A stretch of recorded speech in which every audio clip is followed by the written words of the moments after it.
Kia ora tātou, ko Haki toku ingoa no pare haura ki te whenua. Media was made for reo Māori. The way that we tell stories, the way that we express every inch of a story, and everyone says that we take too long to describe something, but it's made for media. We really want to be descriptive in what we're saying. Not being able to speak your reo for a long time, and mixing te reo Māori with media has been daunting, but it's also inspiring. So I'm absolutely loving it. My reo is still pepe, kohanga level, but I'm getting there, and it's actually pushing me to study my reo a little bit more. Over just the last 5 weeks of study, it's really made me kind of had to take a step back and think, wow, after this diploma, do I want to go on to study something else at Awanui?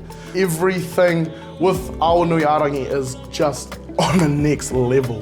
The whānau, the aroha, the awhina. All I have to say is, if you are thinking about studying anything, whether it be media, broadcasting, content creation, come join our rōpū. But if it's not that, if it's te reo, if it's any other tohu that Awanui offers, come study at te whare wānanga o Awanui Arangi.